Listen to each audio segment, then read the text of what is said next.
আচ্ছা, একটা কথা বলুন তো, আপনার কি মনে হচ্ছে আমি আর পারছি না, জীবনটা খুব কঠিন? যদি মনে হয়ে থাকে তাহলে শুনুন, জীবনটা কঠিন এটা সত্য কথা, কিন্তু একটা জিনিস ভুলে যাবেন না, আপনিও কিন্তু কম শক্তিশালী না। কত কষ্ট পার হয়ে আজ আপনি এখানে এসেছেন, সেটা কি ভুলে গেছেন? আপনার মধ্যে যে শক্তি আছে সেটা হয়তো আপনি এখনই দেখতে পাচ্ছেন না, কিন্তু বিশ্বাস করুন, আপনিই পারবেন। আপনার মধ্যে দম আছে। আর যদি কখনো মনে হয় যে সব শেষ, তাহলে নিজেকে বলুন, না, আমি এখনো হাল ছেড়ে দিইনি, আমি এখনো হেরে যাইনি।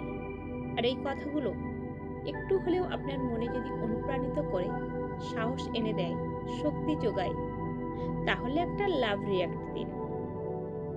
আর আপনার কাছের মানুষ যদি কোনো কষ্টে থাকে, তাহলে একটু সাহস দিন, কমেন্টে একটা ভালো কথা লিখুন। কি জানে, আপনার একটা কমেন্টই হয়তো কারো জীবন আলোকিত করতে পারে। ধন্যবাদ, ভালো থাকবেন সবাই। আমার এই ছোট্ট চ্যানেলটি সাবস্ক্রাইব করবেন প্লিজ।